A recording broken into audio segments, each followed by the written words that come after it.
This recording is part 2 of 3 for Chapter 5, the Integumentary System.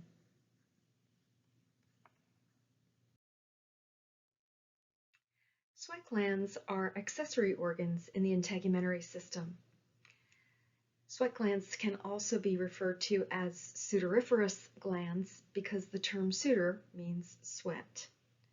We have two types of sweat glands associated with our skin, including eccrine sweat glands and apocrine sweat glands. Eccrine sweat glands can be seen on this model right here as a three-dimensional structure, and over here on the left as a cut two-dimensional structure. Eccrine sweat glands produce sweat by a merocrine secretory process, which means the cells of the gland simply produce and release the product of sweat, which is 99% water and contains sodium chloride, vitamin C antibodies, the protein dermicidin, as well as some metabolic wastes. The ducts of these glands lead to pores on the surface of the epidermis, and eccrine sweat glands are helpful in the process of thermoregulation. You are familiar with eccrine sweat glands if you've ever noticed the palms of your hands becoming sweaty with a liquid, watery type of sweat, or on your forehead if it's really hot. The purpose of sweat, as it is released onto the surface of the epidermis, is that as it evaporates, if it's not too humid, then the evaporation should take away some of the heat of the body away from the surface of the skin. Apocrine sweat glands, on the other hand, are glands that produce a product by way of an apocrine secretory process where the apex, that free surface of the cell, is going to be given off with the product. Apocrine sweat glands are found in the axillary region as well as the anogenital region. There are some around the nipples as well, which is not on here. The ducts of apocrine sweat glands will often lead to hair follicles, and apocrine sweat glands do not become active until puberty. It's actually sex hormones that will activate these glands. There are other types of apocrine sweat glands, including ceruminous glands, which are found inside the ear. They produce cerumen, which you know as earwax. There are ciliary glands, which are the glands associated with the eyelashes, as well as mammary glands. Those are all specialized types of apocrine glands. Obviously, mammary glands are going to produce milk as opposed to sweat. If we look at this particular slide, you'll be able to identify an apocrine sweat gland here. You'll notice it's much larger than the eccrine sweat gland. And because some of the cell is given off with the product in the process of producing sweat, when the part of the cell is released with the product, bacteria on the surface of the skin will start to ingest the sweat in those areas, and it's the waste products from the bacteria that actually cause that scent to occur as they ingest and then produce waste products from what they're eating when they ingest the cellular material with the sweat.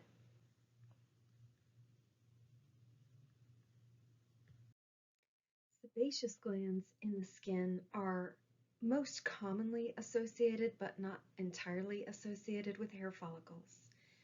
They produce an oily, waxy secretion by way of the holocrine secretory process, where when the product is released, the entire cell just goes with it. And their product is referred to as sebum.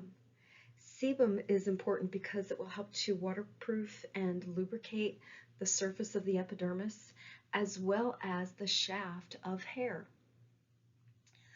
There are probably over 2,000 sebaceous glands located in the skin, and they're found over the entire body except palms of the hands and soles of the feet. Some of these sebaceous glands are specialized, and that includes meibomian or tarsal glands in the eyelids. Those are actually a specialized type of sebaceous gland. Ceruminous glands are glands found in the external ear, which are actually modified sweat glands. These glands produce a waxy secretion known as cerumen. The cerumen functions not only to impede things and slow them down so they don't go into the ear, but it also helps to waterproof the ear canal. One thing that's not mentioned on this slide is that cerumen also has antibiotic properties. Here's another picture of the different layers of the skin. Here we see the epidermis, starting with the stratum basale. Here we see the dermis. Remember, there's two layers of the dermis. The upper 20% is the papillary layer. The lower 80% is the reticular layer. And then down below, we have the subcutaneous layer that is made up mostly of adipose connective tissue and some loose areolar connective tissue. One of the things that we haven't mentioned before about these glands is that they actually are made up from the cells of the epidermis diving down into the dermis and into the subcutaneous tissue. This is going to be important when we get to burns. The hair follicle is also made up of epidermal cells that dive down into the dermis, as is the associated sebaceous gland. When babies are developing inside of the mother's uterus, they are surrounded by amniotic fluid within the amnion sac.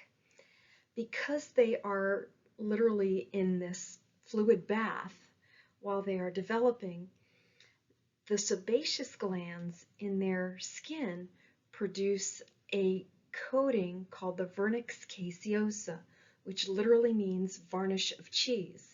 It is a whitish, cheesy-looking substance produced by the sebaceous gland to protect the skin of the fetus prior to it being born.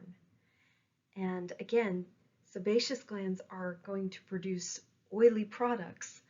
Oil and water don't mix. It makes sense that the sebaceous glands would be the ones involved in producing the Vernix caseosa. This takes us to hair. Hair, which is also known as pili, that's plural, has different functions.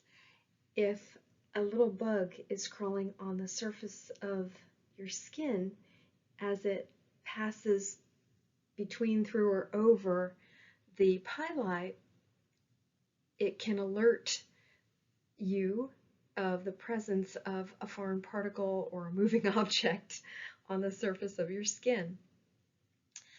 The hair also helps protect our scalp against physical trauma, heat loss, and sunlight. And hair is distributed over our entire body except for specific areas, which include the palms of our hands, the soles of our feet, our lips, nipples, and portions of the external genitalia.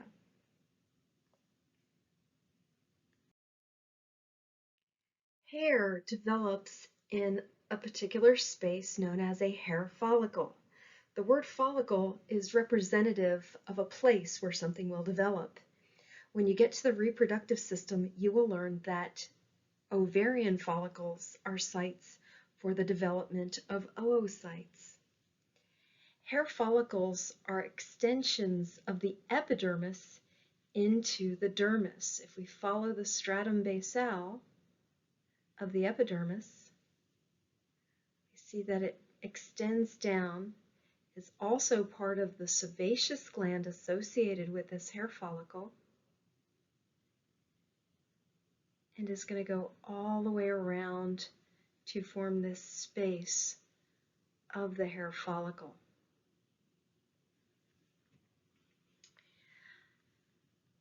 I'm going to remove my picture. As we look at a hair follicle, it's basically a two-layered wall of outer connective tissue and root sheath, as well as an inner epithelial root sheath. A sheath is just a covering. So the inner epithelial tissue is going to allow cells to divide to form this hair. At the expanded end of the hair follicle, we see that there is a root bulb. That's the expanded end of the hair follicle. We notice there are special hair follicle receptors that are nerve endings that wrap around the hair follicle. If something is crawling around on the surface of the hair, because the hair is inside the follicle, that will move the hair follicle receptors, also known as the hair root plexus, and that will in turn transmit signals to the brain that there is movement. You'll also notice attached to this hair follicle, we have erector pili muscles. The erector pili muscles, and sometimes you'll hear people say erector pili muscle. That is also correct. So you could say erector pili or erector pili. This muscle is responsible for moving the hair follicle. If a person is scared, he or she might get goosebumps, because when this smooth muscle contracts, it will cause the hair to pull upright. And when the erector pili muscle contracts, it will also cause sebum to be squirted out around the shaft of the hair, where it will work its way up onto the hair and also onto the surrounding epidermis. This particular model is nice because we can see other structures.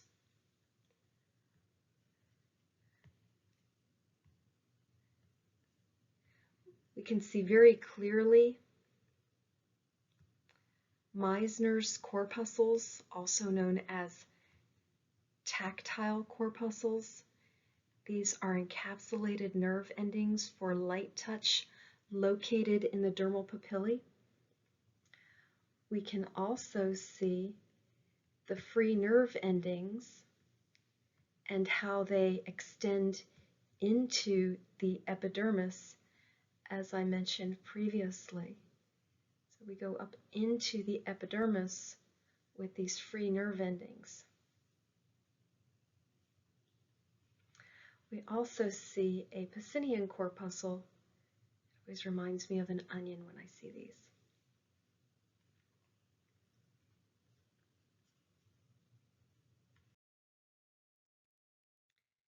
Hair growth occurs in different phases that will occur over weeks to years, And there is a growth stage followed by a regressive stage followed by a resting phase. And the growth phase varies depending on where the hair is located on the body. So when we look at the growth cycle for hair, we see that there is an anagen phase where active growth is occurring. That can last anywhere between 3 and 6 years. At that point, there is a catagen phase where we see transition and or regression, where growth was occurring because of epidermal cells located at the bottom of the hair, near the hair papilla, where the blood vessels are located.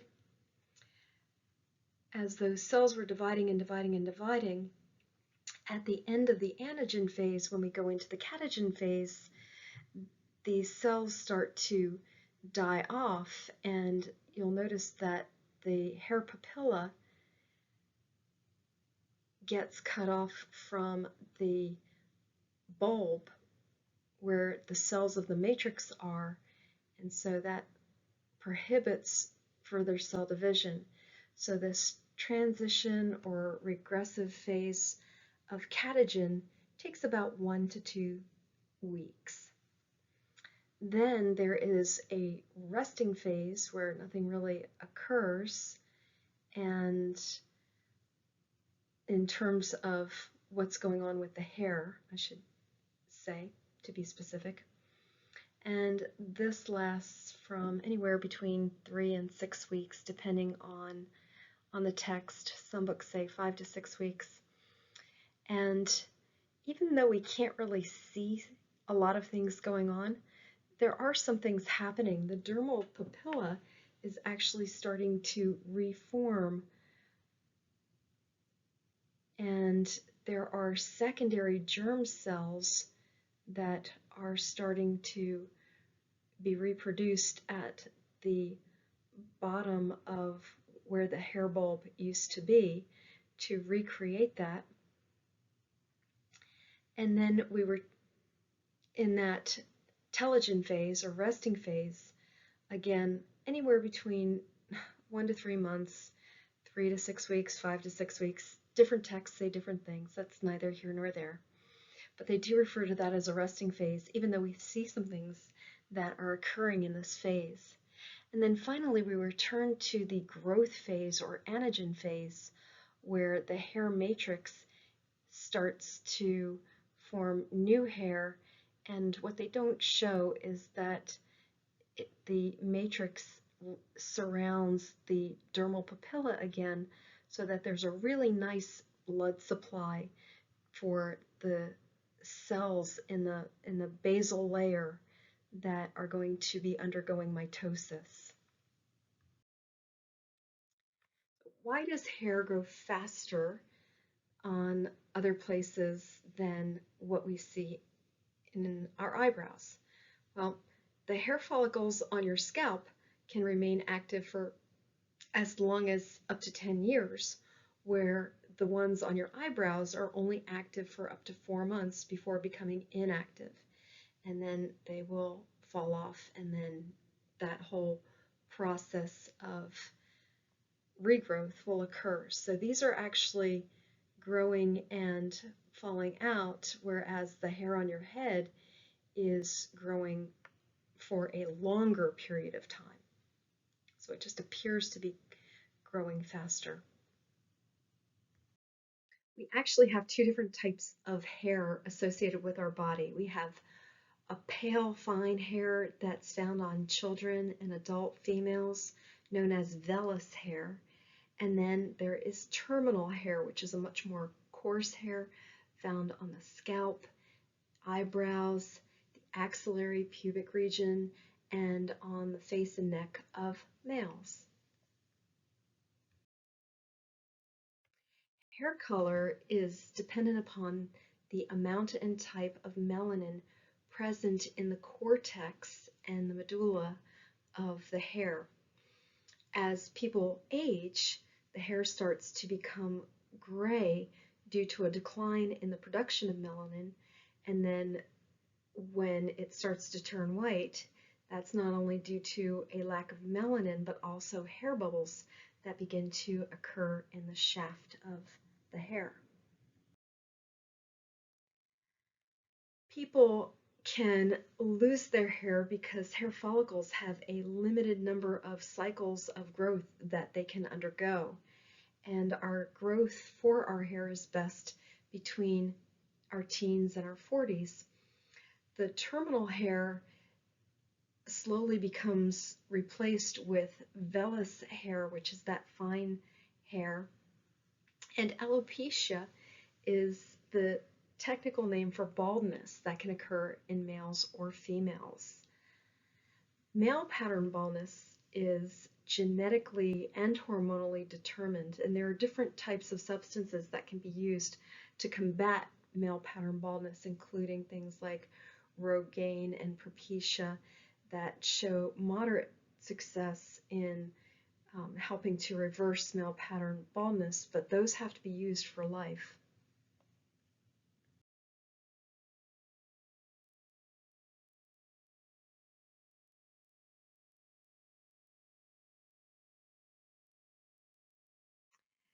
Skin has many functions. It gives us a physical, chemical, and biological barrier against things from the external environment like pathogens, different types of microbes, viruses.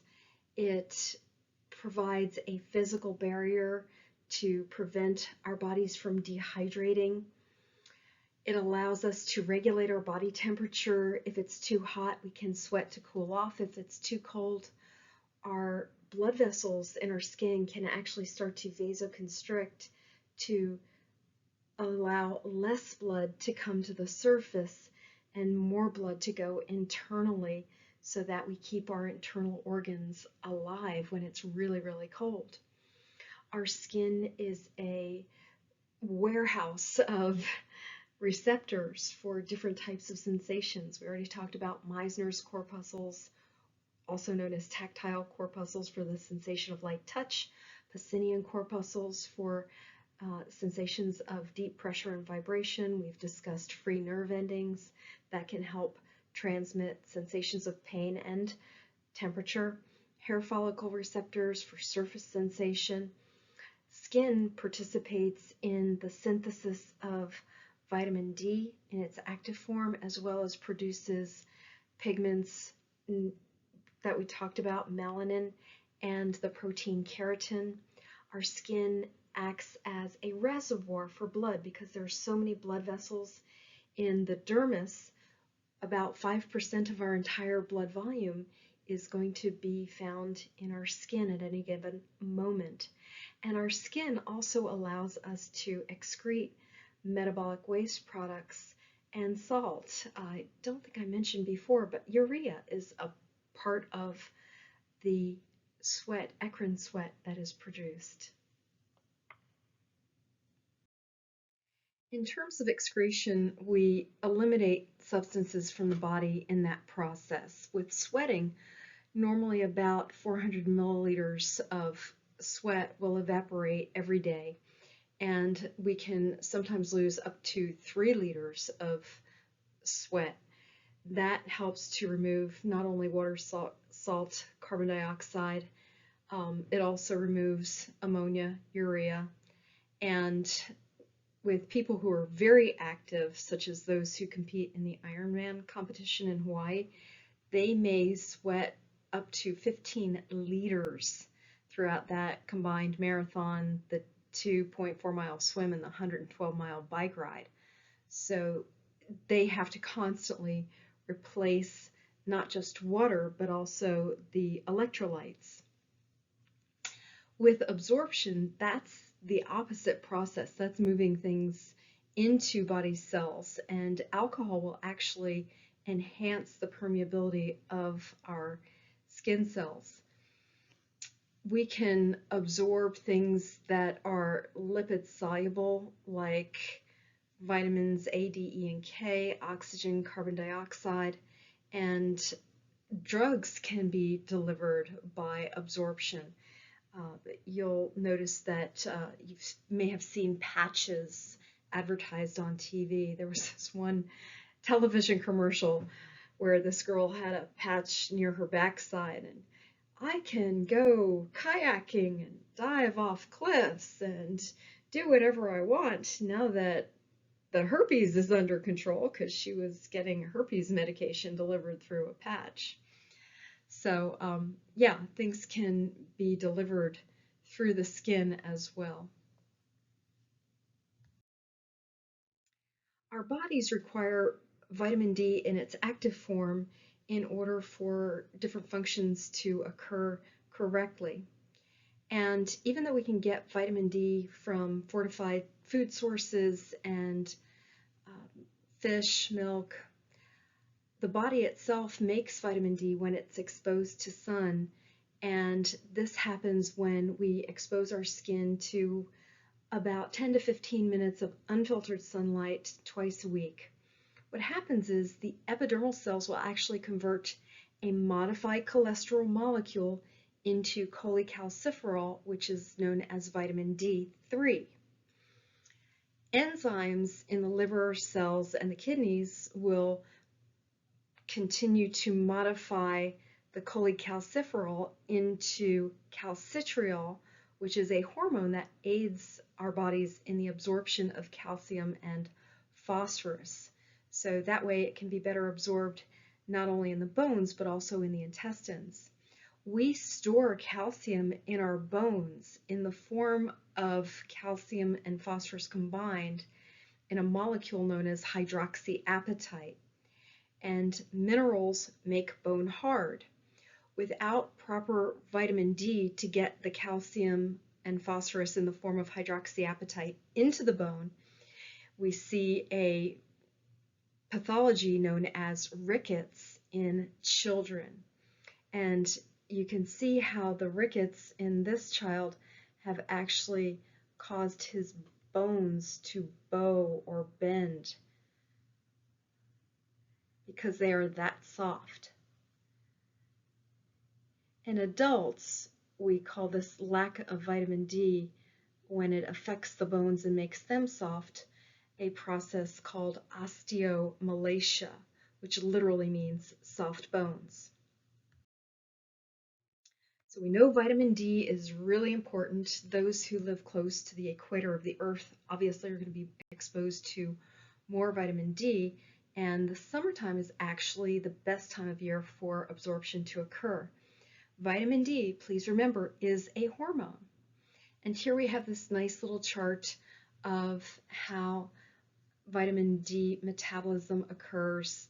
And with all of this, I don't want you to memorize it. One of the important things to see here, though, is that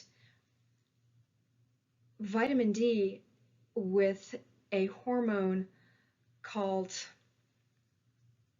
calcitonin produced by the thyroid gland will help put calcium and phosphorus into bones. So calcitonin from the thyroid gland will increase mineralization in bone by pulling calcium and phosphorus out of the bloodstream to put into the bones. So calcitonin actually decreases blood levels of calcium. If we don't have enough calcium in our bloodstream, because sometimes people just don't have enough calcium in their diet, there are little glands located posteriorly to the thyroid gland, and those glands are referred to as the parathyroid glands. So if blood levels of calcium are too low, the parathyroid glands will actually secrete a hormone called parathormone, which will stimulate cells that break down bone into its calcium and phosphorus. They'll break down the minerals, and that could lead to osteoporosis. We'll look at this again. I just wanted to kind of hit your brains with it now so that when you hear it again, it will make more sense. That ends this recording. We're going to go on to the next.